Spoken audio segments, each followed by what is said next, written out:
Hey, what's up, y'all? This is Edgar from Hard to Guard TV. Um, it's my second go around doing this. I'm getting myself out the comfort zone, and I want to introduce uh, somebody who I look up to, one of the greatest people I've ever met in my life, one of the best players in WNBA history, Cappie Pondexter. Cappie, what's up? Hey guys, what's up? What's up, Edgar? Thank you for having me on the show. I'm happy to be here. Heart Cigar, it's a movement that never stops. We've been You trying, already know. even during quarantine. Absolutely. Even during quarantine. That's important because it's so hard to kind of focus on certain things that we love to do, because we have to change our way of living in all aspects, spiritually, mentally, financially. It's like it's a lot of things have changed, you know what I mean? So it's been an eye opener, awakening for a lot of us, and I'm just happy that we're all on this journey together. Really. Yeah. How did as far as like the quarantine, and how did your thought process change up? Because you have, since I've always met you, you've always been like you have no emotion. Like it's always like one emotion, that's smiling and happy. I've never seen you upset. I've never like, and you're always if I'm in the mood, I'd rather talk to Cappy because Cappy's gonna get me right. So how have I don't even know if you've adjusted because you've always been smooth. I mean, I have adjusted. Like I like to go outside and I like to network and meet people. So it's cut off a lot of those chances to physically connect with people. Obviously, like with social media, it's you can connect as well, but it's the physical part that's missing that I miss. Because there's so many interesting creative people out here in this world. And I think the most important thing, like for us all to move forward, is like partnerships and um, ways that we can really monetize and create these businesses for ourselves, starting from small to major. Like not every company I know that start off as a small business will make it into, like the S&P 500. It's impossible sometimes, but it's cool to have this process with a lot of creatives right now. And I just look at it as a blessing. Like I try to wake up every single day like, all right, what can I do today that's interesting and fun?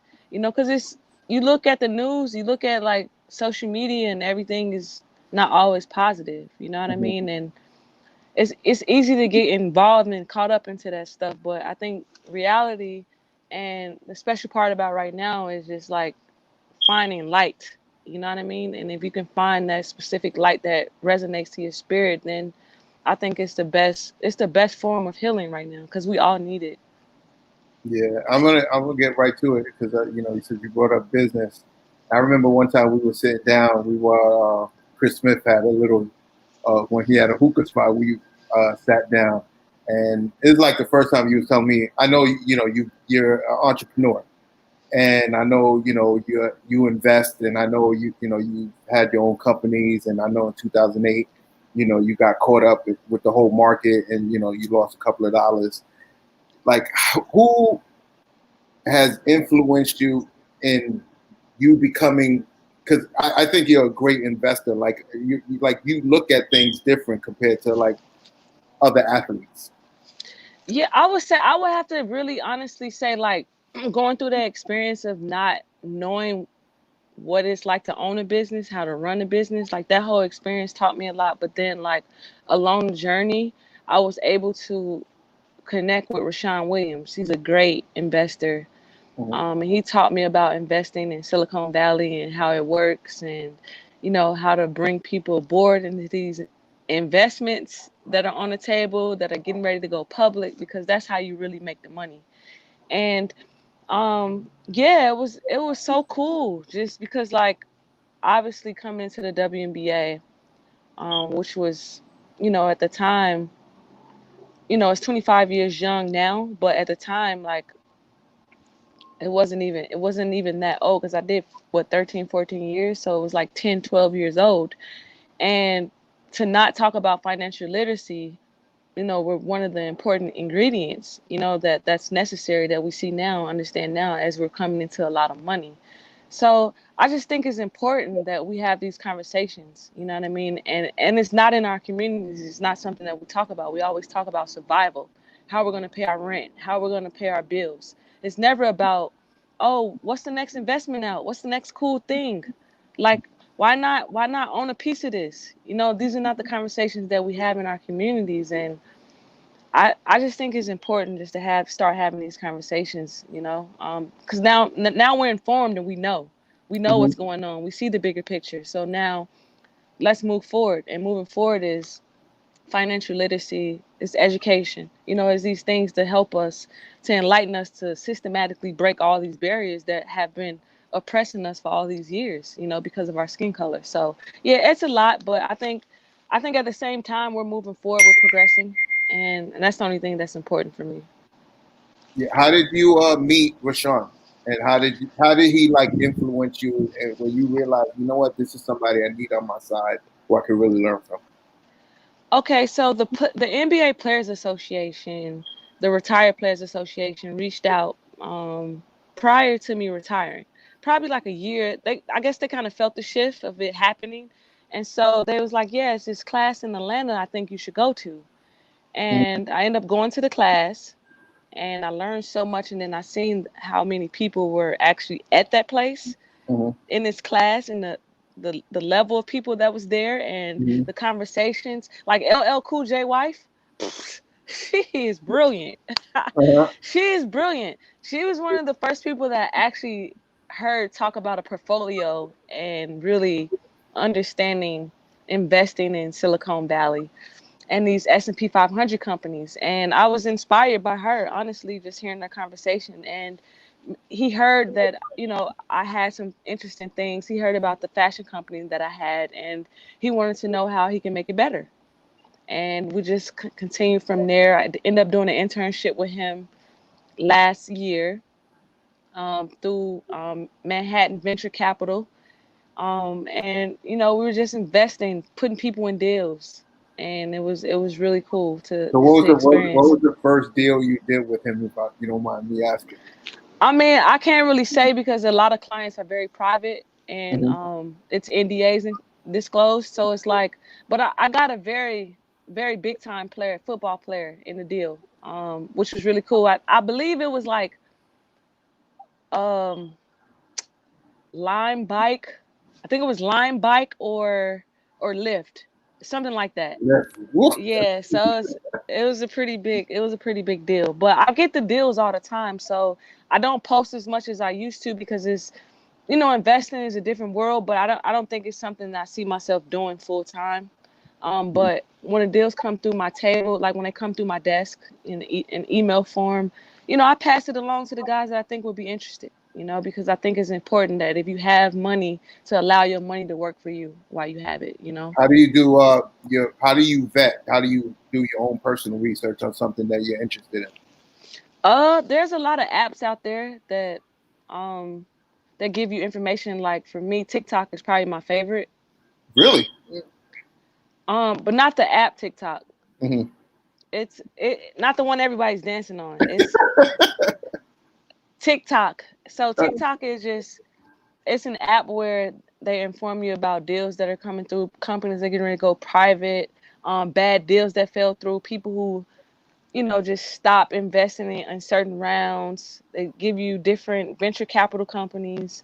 And I think it's the best one around to inform you about what's happening now and what you should invest in and when you should invest in it. So that's my favorite app that I like to use Mm-hmm. when I'm looking at different investments. Do a lot of players come to you and ask you for advice, or you kind of just, you know? Yeah, a lot of people are interested. Like when I post about certain things that, may come up that I'm interested in, a lot of people actually do hit me up because they're interested in, but they don't know what it is exactly, Mhm. and it's just the language that differs from everybody. It's not the investment part, it's the language. The language, I think, scares everybody off. It's not a hard thing, once you understand the concept of everything. It's an easy process. And if you have money just sitting around, and is not really doing anything, I would advise anybody to allow their money to work for them. Because if I could do that, back when I was playing, I would have done that instead of actually investing in the company right away. Because I would have made sure my business model was top tier, like a S&P 500 company. It was a lot of things that were missing, and that allowed me not to be successful overall. Yeah. So pretty much you started getting really involved. When a few years towards the end of your career, or after like 2008 when you realized you was in your situation, you was like, I got to make better decisions.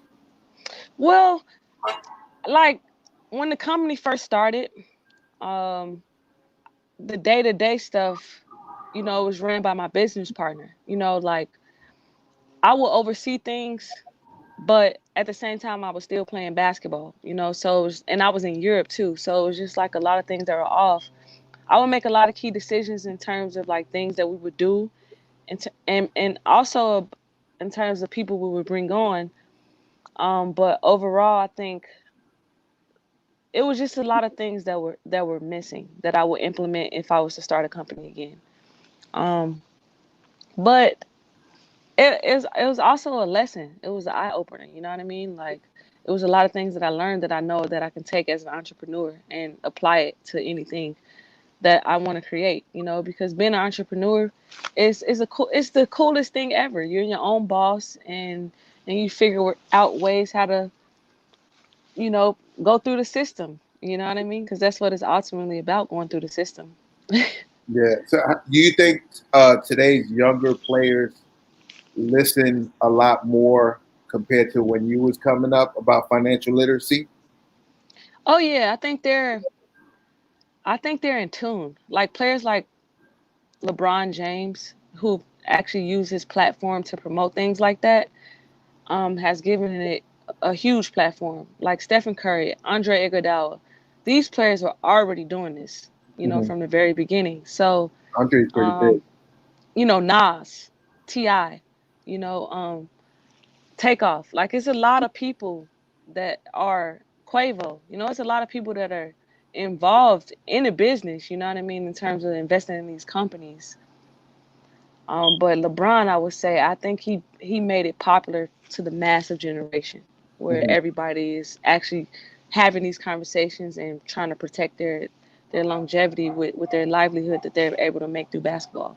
So, in being in a room, who, what athlete has given you the best advice when you're moving around, when you're talking business, and be like, you know what, maybe I need to see this company, or maybe I need to see this, or just having a powwow meeting on just business. What athletes have always given you that you lean towards, or mentors that you feel like, this is somebody I need to call if I'm interested in something. Rashawn Williams, number one, like he'll probably be my go-to guy. Aside from him, I would say Terrell Owens is somebody that I genuinely like to conversate about certain things because, um, yeah, he's a smart entrepreneur, and he's an older guy, so he's seen a lot more than I have and experienced a lot more. So just to hear his perspective and the way he see things, the way that he care about certain things, I think it's just cool to be able to talk to him about it. Yeah, and one thing that I love about you is you're a major advocate on mental health, and Yes. I want to definitely talk about that because, like I said, like I've always felt like I said, when I'm around you, Hmm. I feel zen. There's no stress. And my thing is like sometimes I'm like, yo, when I've been around you, I'm like, dang, I need to be like Cappie because I'm like, how's Nah, that help you in your life? I mean, a lot of people don't understand. It has taken me a lot to get to this point. Like heartbreak and loss of friends and family. You know, God works. He works funny. Yeah, he does. Um, but I've always been a spirit of happiness and joy. Like if you've ever been around me, like no matter if I played basketball or I didn't, you still felt, that alive energy that was just happy to be around people. And I don't know, like mental health is just one of those important things because when I stopped playing basketball and things began to bother me, I mentally, I became a different person. You know, I was bitter because I didn't understand like the whole process of like You was better when you left the game. Oh yeah, because I didn't understand the process of like teams not wanting you or wanting to deal with you or um, pushing you out of the league because you're older. You know what I mean? So I had to deal with that, and in dealing with it, luckily like I came to LA where it's like bright sunshine and Mhm. cool people. I was able to balance the thing out, because it was like, dang, like okay, one loss, but then here I am meeting amazing people in my life to help my second phase of my career. So it was just like it was a give and take thing, but at the same time it was a lot for me. I wasn't really ready to give up the game completely like that, but I was tired of fighting the system politically. Playing basketball since the age of 10, then going to college, fighting that system, understanding that basically your brand is not, it don't belong to you. And then like going to the WNBA trying to create a brand and them not understanding because it's too much of something that they didn't create at the time. So it was just a lot. And I don't know, when I was able to finally break through, I'm just like, I can't be mad at basketball. I support it wholeheartedly because I know my voice is important to a lot of people. So, I support it, but it's just certain things that I don't agree with. So, when you left that in this whole process, how long did it take you to realize, you know what, I'm all right? I would say You still like going two through it years. now. No, I actually can say I'm all right now. You know what I'm saying? Like I could be like I can like shout out to the company that I work with, B1 Patch. Um is a company I partner with a guy named Jerry Costello, and he just had a 5 tournament in Vegas. The pot was like 100,000 NBA retired players I playing heard against about each that. other. And then they Did you had play? You didn't play, right? no, they were trying to get me to play. I Okay. actually commentated with Matt Barnes and Rusha Brown, a former WNBA Man, I player. need to hear the replay of that one.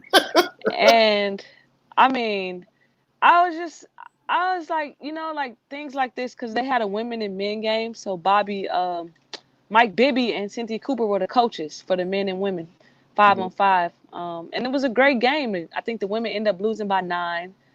Um, the men came out and played Dante Jones, Mario Chalmers. Like it was a lot. Tiffany Hayes, Amani Boyette, a lot of incredible players that former players that played. So it was a cool little get together in Vegas, and things like that, where it's charity involved to advance the culture.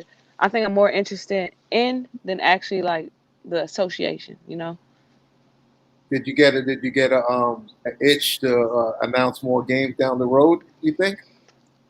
It's like a slow process. Like I'm trying to understand the techniques of it because calling a game is a mental thing, right? And if you're there for 4 hours, no, maybe 7 hours, and the game is only an Yeah. hour and a half, Yeah. it's that whole process of like hair, makeup, wardrobe, And then research. talking, getting your notes together, Yeah. and being able to camaraderie with the people that are next to you in a very political way. It's tough, but I think it has been cool because I've been getting a lot of great feedback every time that I have been on television. Like, oh, I think this is something you should be into. You got a great face, a beautiful smile. And I'm just like, guys, like the hours. So I did a job with TNT, and I'm not complaining. We did 11 games that day. We called 11 games. Came in at 4 and left at 1 in the 4 a.m. morning. No, 4 p.m. and left at 1 a.m. Yeah, 11 that's a games. regular work day. It's a lot of work. It's a lot of work.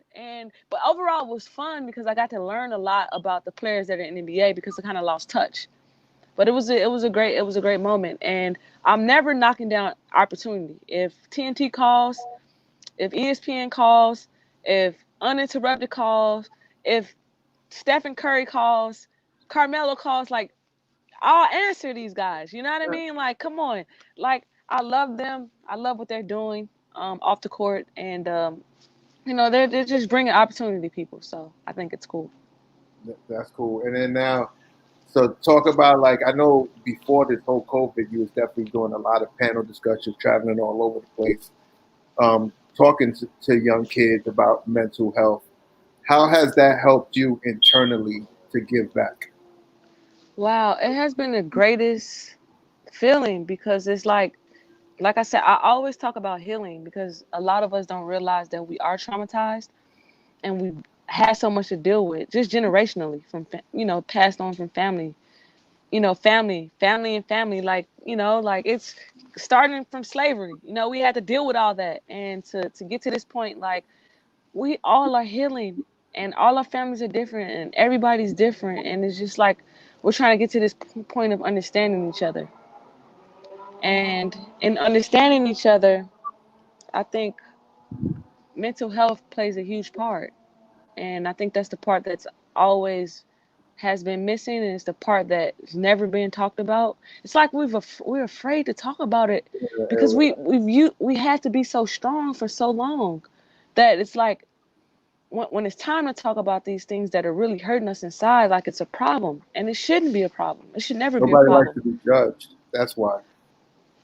And criticism is okay. Yeah. That's when you go to sports, you learn that early, and I think that's the beauty about sports because it gives you that life lesson. You're gonna be criticized in sports. No Hmm. matter what sport you play, your coach is gonna criticize you, and you gotta almost think about like therapy as a life coach. Hmm. As a coach, as somebody that's gonna help you advance and open up your chakras and your awakening of light. To kind of move you forward to your purpose and where you're supposed to go. Do So I, players? I was gonna say, do players call you now just to talk about mental health a little bit, or is that give a lot of advice? yeah, I'm constantly talking to people through text messages, phone calls. But I've been in the music industry since I moved. You know me, Yeah, AB. Like I know that. like Yeah, so a lot. I get a lot of artists more so than anything these days. Athletes, obviously. When we were talking about the BLM movement, a lot of players were supportive in what I had to say in the conversation that I was bringing. So I was really happy to see that because a lot of players know, like I've been fighting for that since so day one, before the movement, yeah. since I landed in the league, I was fighting for it. You know what I mean? I always knew I was different. I just didn't know how different. And now that I know who I am as a person and, my history and where I come from, I understand why, because it's what they see and not necessarily what they know or what they want to get to know. So, it's a lot to it. And I'm dedicated to helping the youth in particular, like really tap into these things early because they are our future. Anything that we want to see happen creatively, educationally, vocationally, agriculturally, like they're the people to advance everything. Like because our mothers and fathers are dying off. They're getting tired, and now it's us who's bearing all of this as ancestors, and pretty soon we're gonna get tired at this rate. You know what I mean? Like we're getting older, we're going through a lot. It's moving faster for us. And now the only thing left is the youth. You know what I mean? Yes, I definitely want to move to like the music industry. You've been moving behind the scenes in the music world for a little while. I know that probably the last couple of years since you moved to LA. Let's talk about like why music. I know you love music, but let the people know why you chose music and tell people what you're doing behind the scenes. I mean, music has just always played a part in my life as a basketball player, like to get amped up, to feel the vibes. And, moving to New York was just like, although it was fashion, like it was still music too, and I was lucky enough to meet people like Nima and other crazy DJs that I've met, like DJ Sus One, you know. Um, it's so many DJs that I've met, but him off the top of mind. But just meeting people like that early in my career, and then coming to LA full circle and taking an internship with no ID for prior to distribution, figuring out like, is this the choice that I want to make, career wise after basketball? And I fell in love with it. I fell in love with it because um, I was able to do marketing for prior to distribution, and I was able to do a little A&R where I was able to bring a few artists in to recommend. And I was like, yo, I love this. I think this is cool. I love music. But then basketball kind of took its toll, um, and I didn't take the job. I was just like, nah, I don't know if that's what I want to do, and I chose basketball at the time. But I was still able to kind of move the culture forward with all these artists that I met because, um, because working for prior distribution, I made relationships with these artists, so I was able to still like push their music. When they had new projects come out, I'm always dishing it on my social media because I think it's important outside of a artist management to have that influence because Mm-hmm. people listen to those influences. And I mean, I've seen a lot of artists kind of break through just by me promoting them. And Who's your um, favorite? my favorite so Some of your far, favorite. I love Jake and Papa. I love Neek Bucks. Um, I love Big L Mob. He's from Chicago. I love Hannah Bam. Like these all independent artists. Yeah, Ali. Like these all independent artists that I met just from being in the business. And I love independent artists, because I think It's Ryan. they had to work extremely hard with no budget. Mm-hmm. And the creativity that they bring from that and the hunger they have, it just shows like that they're trying to stay in the game. We know it's not easy because like I look at legends like, like Beyonce, Chris Brown, Jay-Z, um, Neo, Shakira, J-Lo, DJ Khaled, like Nas, Kanye, like those are to me, Madonna, like those are people that have influenced the game for a long period of time. And these independent artists are trying to get there. But to get there is a lot of hard work. Like it ain't easy. Like people think like, oh yeah, I'm just gonna have one hit and then it's gonna be an overnight success. Like, nah, it don't work that way. It's an order, and just seeing the process of all these artists go through everything they go through on the day to day, I think is just cool. And if I can help, I'm with it. I do it for free, Like I don't even ask for money. I get people in deals, opportunities, and I don't even ask for money because I do it because out of the love. You know what I mean? Because I know that my life is destined for something else. But anytime that I can help these artists, I try my best. Because I believe in music. I think it's a healer. Yeah. Outside of like mental health, that I always talk about. Music is one of those things that heal. Can you talk about your relationship with No ID? Yeah, it was cool. He always kept it player, because he was the boss. But we had conversations all the time about sports, because that was his number one thing. He liked his sports. He loved his sports. So like we would always have those conversations, like fashion designs and stuff. Like I was able to create a few pieces for the brand name, which is it was called Independent Thinkers. So we made a lot of cool pieces with black designers, Mm-hmm. and we were able to give them to the artists. We did a homeless drive on Skid Row. We was just creating like cool projects. You know what I mean? And just the whole process of seeing a legend. In the day to day as a boss man. Mm-hmm. Going to the table on Mondays with the group, the team that worked the day to day. Seeing the artists come through the office. It was just so much that I've seen and learned. I think the one thing was just like, yo, Cap, just don't talk too much and just don't talk too much. You good, just don't talk too much. Just smile. I'm Yeah, like, all right, you I'll like take getting that that advice. knowledge though. Yeah, I took the advice, because sometimes it's better to listen from these legends. They've been in the Facts. game Yeah. for a long time. It's just like if we had a conversation about basketball, I'd just be like, bro, like, you never picked up a basketball. Like, come on. Like, Yeah. it's, so it's just like, I'm listening. I'm going to hear everything you got to say because I know I'm learning from the best. And I don't think a lot of people credit No ID for his work yet. I don't think his I think timing that has come yet. when he did the album with Jay, I think that's when everyone, you know, knew who knew, no ID became like a real name. Like he'd been working before that, but now it was like, oh, he did the whole album, so that put him on. Right. And to see, and then he got, he got Snow Allegra as an artist. Like that was our major artist. So, Mm-hmm. and Snow Allegra, she's so dope. You know what I mean? And he produced a lot of her work too. So it was a cool process to see. Like we had a lot of great artists. We had a So lot when of you great look for artists. artists, what do you look for? For me, it's just a sound. Like I can hear it right away. Something that they have. You know what I mean? Like it could be like, I don't know.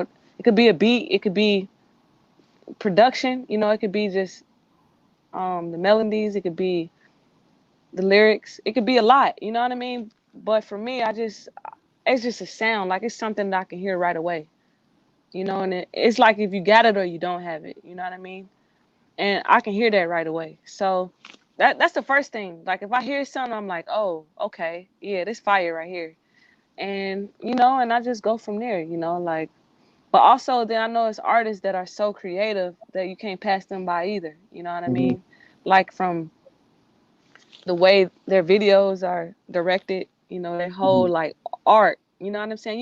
You can't take artists away like that. Even if they're vocally not that great, you can't take away the talent from the artistic work that they put behind all the other work that they do vocally.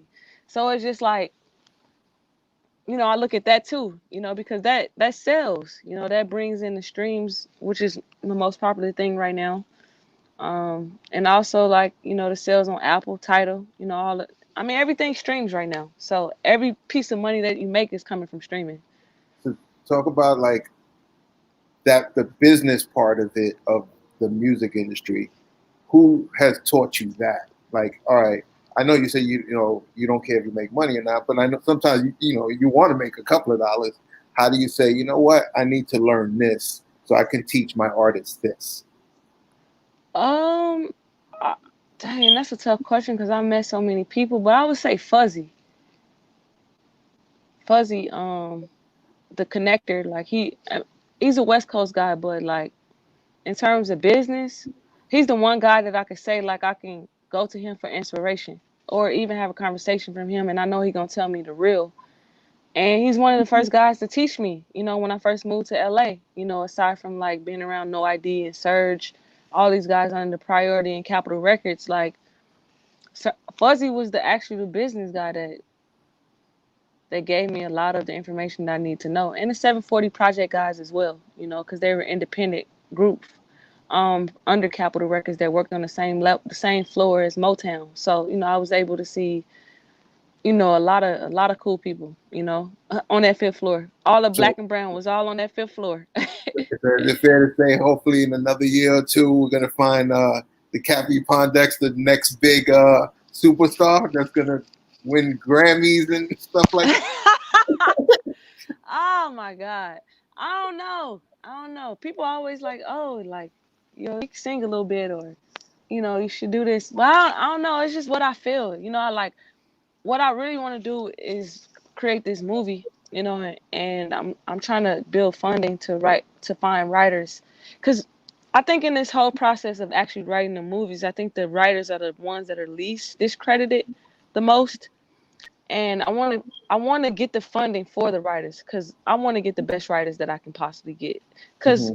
once the script is done, I'm selling the script. I'm gonna sell a script, Mm-hmm. and however the movie is created is how it's really created. Once I sell it, but I talked to a lot of people that are in the business, and the most important thing is to write a script to be sold, Mm-hmm. and that's my goal, and that's what I'm really focused on right now is writing this script about a very detailed part of my life that I've never ever talked about, and I'm ready to talk about now.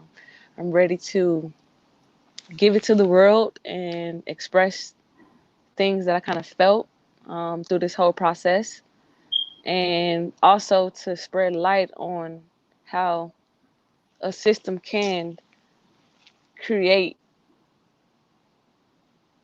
and make a person become something other than what they truly are. You know what I mean? Mm-hmm. And I think it's just time. Like I said, I'm all about the healing and the mental health. You know that. So Yeah. like this film, this domestic violence film that I'm gonna create and really talk about, I think it's just important for the culture moving forward, especially right now in this time, because you're thinking about like, you know, the child trafficking, the human trafficking that's going on, and the day-to-day stuff that's happening between men and women. I just think it's just time. So it's just a healing piece, but it also has a basketball aspect in it, which is a light. You know what I mean? So I'm excited. I'm So people excited. don't. It's just, No, go huh? ahead. No, sorry. Go ahead. Nah, I'm excited. It's just the process of funding. You know, like right now, it's just one of those times where like funding is like the hardest thing to get by. But you know, I'm gonna keep pushing. The movie is gonna be. It's written. It's gonna happen. You're in LA. You're in a good spot right now. You can talk to a I lot of am. people. I have been. I've been networking with a lot of people. That's why I was actually kind of sad because it kind of stopped the progress of actually the film writing and me meeting different people. But the funding will definitely pull people in. Obviously, I don't want people that want to be on a project just because of funding and the Mhm. money. But you know, I know it's an intricate part of the business. You know, and creating something. But people don't know, you're born in LA. You was actually born in LA and raised in Chicago. How did Chicago make Cappie Pondexter? Man, them boys made me rough. I ain't gonna even lie. They was tough on me, yo. Like it was like if I wanted to play basketball, if I wanted to hang out with them, it was just like I was one of the guys. So they pushed me around, they talk shit to me, you know, but they still loved me. You know, they didn't not show love to me, you know, but it was just like, yo, if you're gonna play this game, then you're gonna play this game. And basketball kept me off the other part of what everybody knows about Chicago. You know what I'm saying? Like everybody sees Chicago as being violent, which it is, you know. It's a lot of black on black crime that happens, but also it's a segregated city. Yeah, So to it's crime. find something that can kind of take you away from that, you know, it's like the key. And I found basketball early, you know what I mean? So it was just like my brothers protected me, you know what I'm saying? They shielded me, but they were hard on me. They gave me tough love.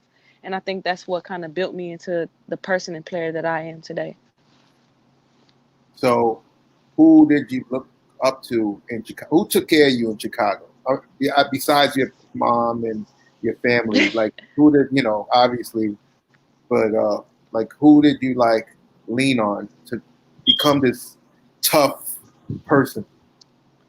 That's okay. Real talk. Kenny Shannon. A lot of people don't know it, but if you know Kenny Shannon, then you know him. You know, shout out Kenny Shannon. He in the system locked up, but he was a gang like legend, and he was one of the guys on the West Side like that took care of all the athletes. You know, if he seen the potential in you, he made sure that you would stand off the streets, gave you money, make sure you had all the fly clothes. He was my guy. You know what I'm saying? And like I wouldn't survive, you know what I'm saying, like a lot of things if it wasn't for him. Also a lot of my coaches, you know, Frederick Eaton, Henry Cotton, Lauren Foster, Dorothy Gators, like those were the people that was in my life constantly growing up. And if I didn't have them, man, I don't know. I don't even, honestly, I'd probably be another statistic. You know what I mean? Because it's just that easy growing up on the west side of Chicago. Can you talk about your love for Chicago? Man, I love Chicago. Like the food, even though the weather is like crazy in the wintertime, Terrible. it's still a great city though. Like it's the best place to bar hop though. Like when when that cold weather hits, it's the best place to bar hop. But yeah, Chicago is just a beautiful vibe. Like the music is vibrant. The artists that are there are vibrant. It's just a great city. I just wish segregation wasn't as crazy as it is in our city, and I wish black on black crime wasn't as bad as it is. How do you think if you had a choice and you was the governor or mayor, how would you fix that? I mean, it's gonna take a very bold person to get into the hood. And I think it's starting with funding, just making the hood a better place, like a likable place. Like if you go on the west side of Chicago, like the deep west side or the deep south side, It ain't like the north side. Nowhere, no way, or downtown Chicago is not like that. You know what I'm saying? So you got the west suburbs or the south suburbs, which are or which has been gentrified to a whole different place. But if you go into like these deep pockets of like the hood, it's dirty, it's not put together, there's a lot of vacancy, and it's not a lot of care with for nature. You know, a lot of these parks that are around, um, they don't have proper like they're not funded. They don't have proper gyms. They don't have proper pool etiquette, locker rooms. It's just a lot of stuff. Like even in these schools, you know, it's just a lot of things that are not funded. And I think that's the way to that's the key to happiness, I think, in terms of like really shifting the mindsets of these children because a lot of them have not experienced Oh, what it feels good, what it feels like to be in good environments and in environments that look clean, that are taken care of. So if we can implement into the culture so they can see it on a day to day and not just when they go to school trips in certain areas that they have to pay for, it's like it's a normacy. It's a way of life. You know, they get used to it, and I think it's just changing the narrative and so allowing. who do you think should be, as far as government, like, you know, the governor, the mayor, you know, obviously Congress? How do they fix that? Like, they know what's going on. I mean, Right. and it's been years, decades. How does it get fixed? Like it feels like they talk about it, but there's never no action. Yeah, but we don't vote these right people in office. So when they have the power, like they have the ability to create whatever it is that they want to create in terms of financial power. But if we don't vote for these mayors and these governors that are in our cities who are making these decisions in certain fundings, then there's not going to be change because a lot of times we overlook these officials. We go straight to national pollings. But I think it's important to kind of get involved into like our city councils, you know, from the ground level. You know what I mean? The ones that are working the hoods, because a lot of them are getting funded or are stealing funds. You know what I mean? Yeah, And I think it's just time that we all educate ourselves a little more. Even me, I have to educate myself a little bit more. Like I'm in a whole new city and I'm learning about the people that are in my neighborhood. You know what I mean? It's a little different for me, but I'm learning. I'm educating myself so I know when it's time to vote. You know, I can make my voice heard. yeah. People need to realize they need to, like, you can actually go to your local congressman and ask questions. A lot of people don't realize that. You know, go to What the you could office, do? knock on the doors. Yeah, I agree. There are council meetings weekly that are happening Yeah, and you know, on but a lot of decisions. times they don't want. Yep, exactly. That's where the decisions are being made. Yep. So it's just like it hasn't been a part of black and brown culture. You know, it's not something that we talk about at our tables, our dinner tables. Most of us we're lucky if we would have to get a dinner at the dinner table. You know, Yeah, so it's just like you know, it's just been a lot of trauma that we have to deal with, and so I now think it's about changing the narrative and changing our mindset and educating ourselves and really like digging deep into like what our family morals are all about. You know, I think that's the most important thing right now. so you graduate from Rutgers, Yes. and can you talk about um, how much did you learn from Coach Vivian Stringer? Man, that lady is an angel. She's brilliant. She taught me about a lot, you know, dealing, you know, as an African American female growing up, um, north, you know, she grew up in Pennsylvania. So, you know, her dad was a coal miner, mom was a housewife, but she followed after her dad with sports. And so, and, you know, she had majority boys, brothers, you know, in her family. So she kind of followed after them and her love for sports grew from there. But the day to day process of like what was important was things that are off the court. You know what I mean? It was always like, all right, how can you be a better woman? Like, this is how you're going to be able to survive as a Black woman. You know what I mean? Like, it was important conversations. See, God knew I needed her before I even knew I needed her. You know what I mean? And I just, I cherish every conversation that we have because it's always about moving the culture forward. A lot of people don't understand it. They think she's militant. They think that, she only preaches Black excellence. But no, it's not about that. You know what I'm saying? Like, this is an elite coach, a Black African American elite coach. That when you talk about the likes of any greatness in college sports, She is no mentioned. matter what, you have to mention her. Yeah. You have to mention her. There's no question about it. She's not a national champion, and we all know the reason behind that.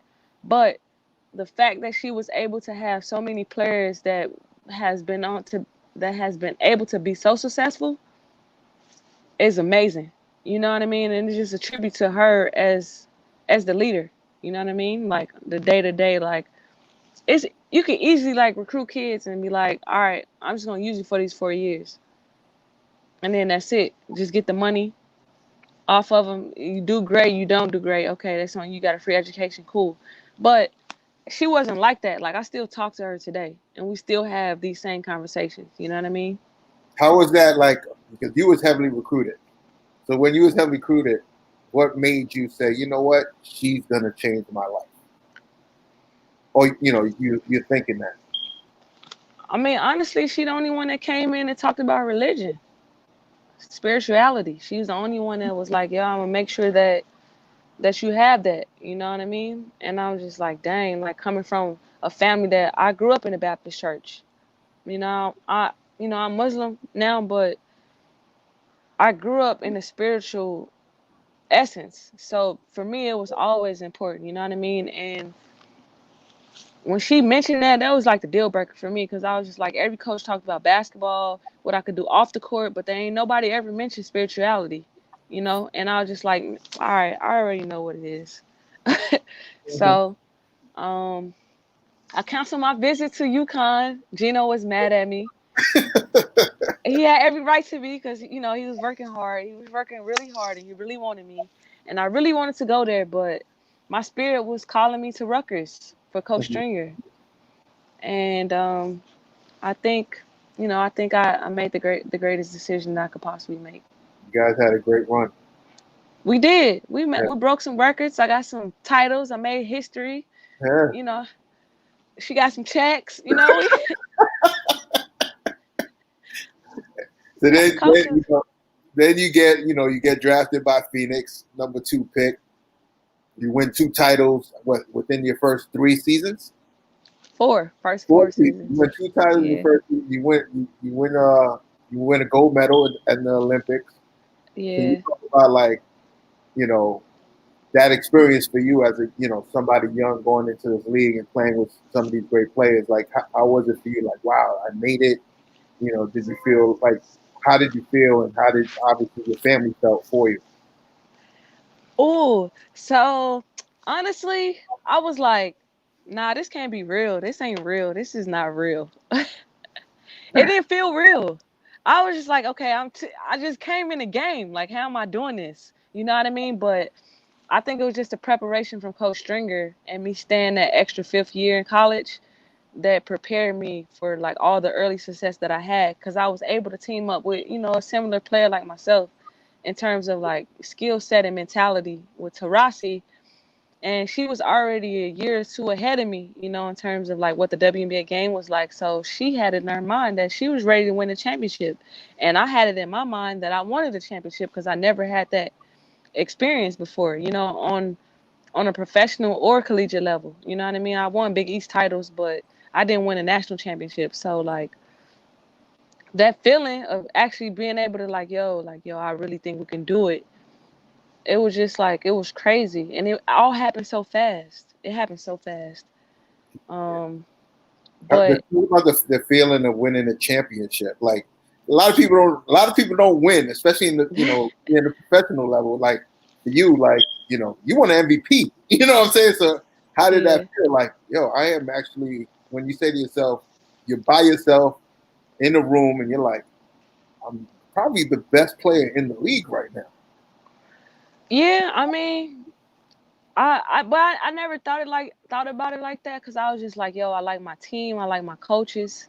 You know what I mean? Like I was just like, yo, this feeling like I don't want it to go away. You know what I'm saying? Like, but also I knew like it was a lot of hard work because like even after we won our first championship, I knew people were gonna be gunning for us, and our coach.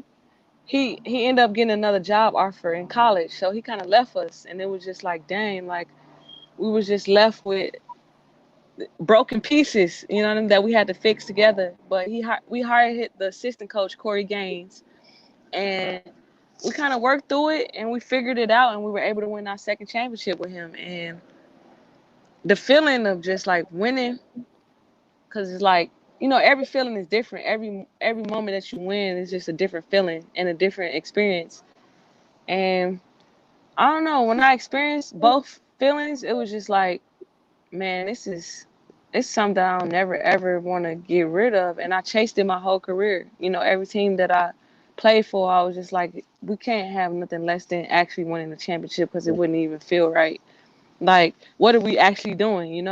And some teams, some organizations were down, and some organizations just didn't understand and didn't get it. Some players is just about stats and money. It was a lot of different things. But I never stopped chasing the feeling. I always said like you and Tarazi, um, if you guys played, if y'all two played Swoops and Cynthia Cooper 2-on-2, who would win? I'm betting on myself every time. You know what I mean? Hey, but they gonna be tough. Tarasi gonna have to guard Cheryl Swoops, and I'm gonna have to guard Cynthia Cooper because we got the same speed and move and dynamics. And yeah, but it would be a You're a great. little bit faster though. You a little bit faster. Yeah, I think I was a little bit faster. She was probably more a little craftier around the basket than I was. But I think my mid range game, the athleticism, the creativeness was definitely similar. And I learned a lot from Cynthia Cooper because she had that Euro step before anybody was doing it. Hmm. Before D Wade picked it up and made it like popular in the NBA game.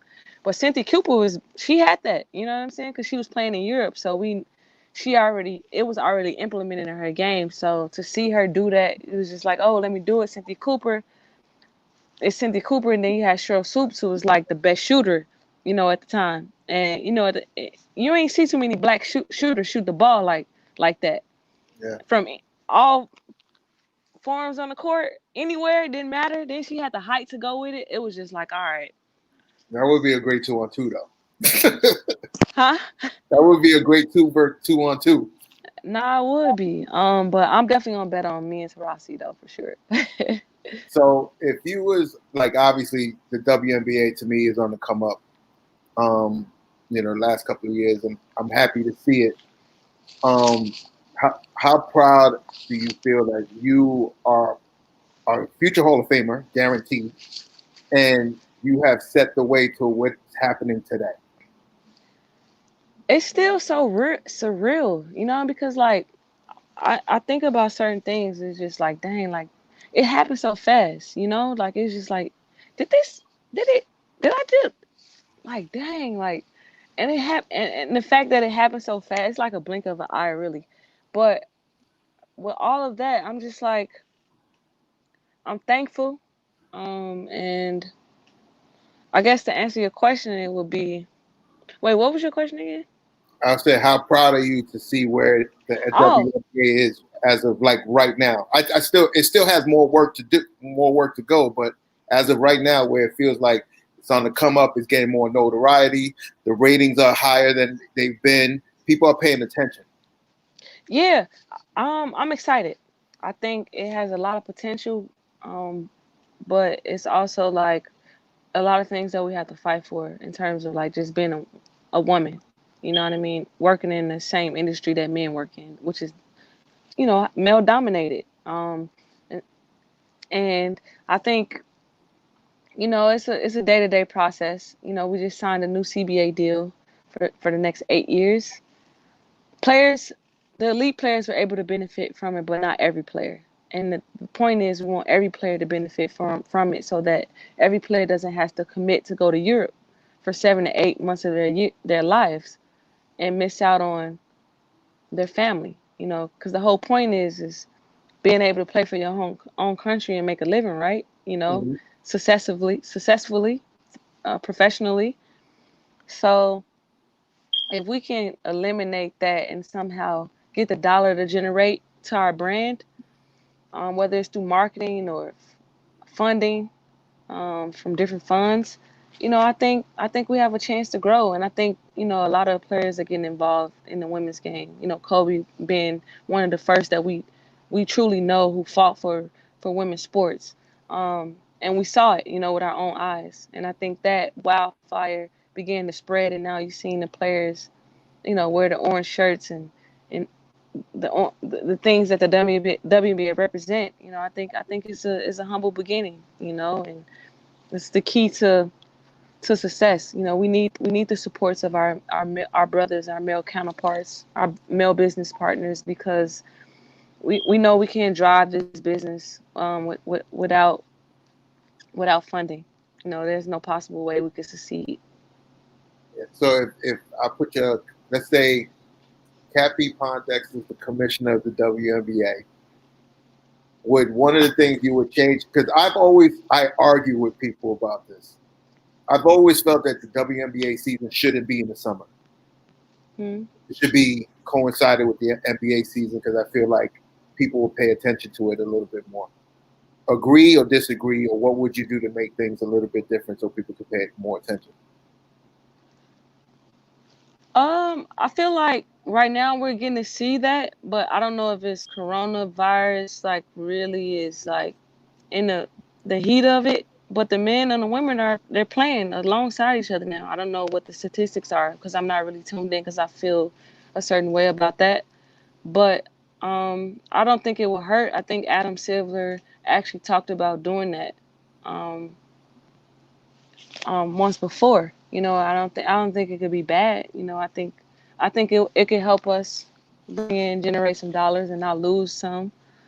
But I think if I was a commissioner, I would change the way that we travel, Mm-hmm. You because got it's not the way that we travel is not like, I wouldn't want any athlete to travel the way that we travel. You know what I mean? Because it's a lot. Like, if we have a back-to-back game, and then you got to get up at 3 in the morning to to go to the 4 in the airport. morning to catch a flight to go to a hotel the next Commercial, day, commercial. a commercial flight. It's not really helping our body or our minds. Mm-hmm. That's something we got to push through extra, like extra, extra. So it's like you got fans that may want to talk to you, but you tired, you looking for food in the airport. You might not even find the best meal.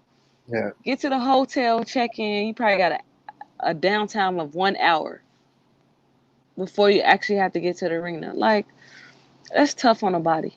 So I would definitely change the way we travel. And then anything else you would change?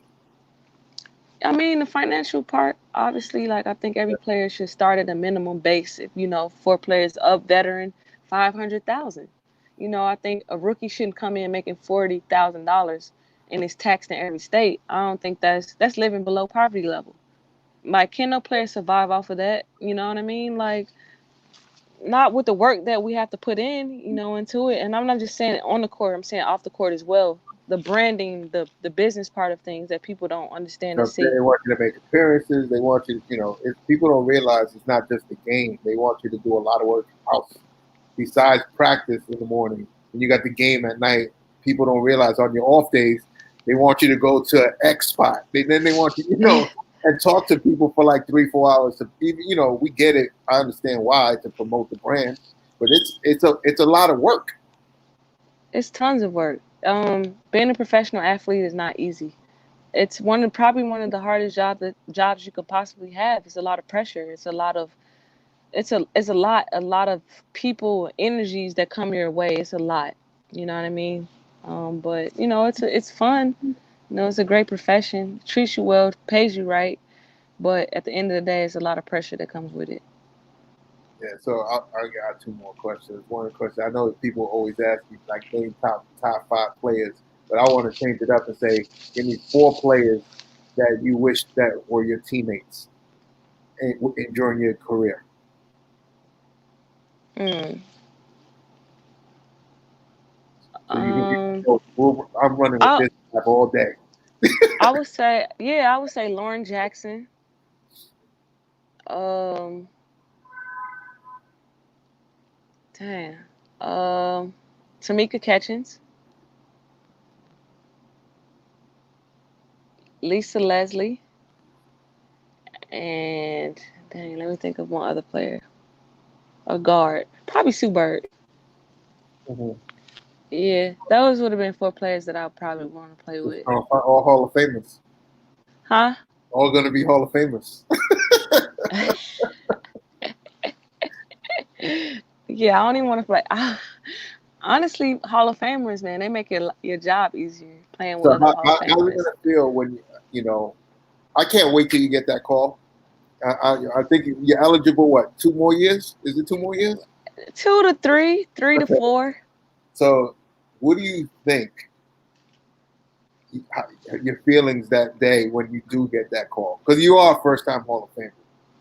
I mean, it probably is gonna be like when I got that call for the Olympics, cause I was going through a whole process since I was 15 just to get that one spot. You know what I mean? Like it was crazy, cause like Cheryl Swoops was transitioning out of USA basketball, and I was in a number 2 spot. I was like her backup, and like some things that she could make, I made. Some things that she was able to make, I couldn't go. So it was just like I wasn't for sure if I was gonna make the team or not. I was just like, well, I'm gonna be ready, and to get the call like I did, I cried. I'm not gonna even lie. I was like, no, this ain't real life. Like, really? I'm on an Olympic team? What? What? I'm still a baby. What? All right, I'm gonna take it. You know what I mean? And it was a great feeling. So I suspect now, even when I got my jersey retired, it was the same feeling too. So I feel like when I got my jersey retired at Rutgers, it was the same feeling that I felt when I got that Olympic call. And I think, if I'm lucky enough and God willing, inshallah, I'm still here and I'm able to get that call for Hall of Fame, I would gladly take my 20 to I'll be 30 there. minute I'm speech. coming, and I can't wait for the speech. Okay, I'm I can't wait for the speech because, and one of the things I definitely, if you had a chance, what would you tell 21-year-old Cappie Pondexter today? 21-year-old Cappie Pondexter. Ooh, probably to wait it out in Phoenix as long as I possibly could before I decide to leave to go to New York. But you enjoyed New York, though. I love New York. But I know for a fact that me and Tarasi together, we would have won more titles. You One know what more, I'm saying? one or two more. Yeah, we would have. I say 5. In my heart, I say 5. Um, and everybody that I talked to that was a part of that team, like, yo, we could have won 5 easily. And I still feel that way. So Do you I would regret? have, Do you regret like? mm-mm. Or no Cause regrets? I benefited from New York off the court. You know what I mean? That I think a lot of people are starting to understand now. You know what I mean? Why I asked for that trade, why I wanted to be in that market. But now I have no regrets. Cause New York was like it was a time of my life, and I was able to play in the Garden one year. So it was just like to get that experience. Like everybody can't play in the Garden. To experience that for one year, like man, it was unbelievable, and it was sold out. So it was like it was lit. Yeah, and then so obviously, what's the overall for the Cappy Pondexter brand in the next 2, 3, 5 years?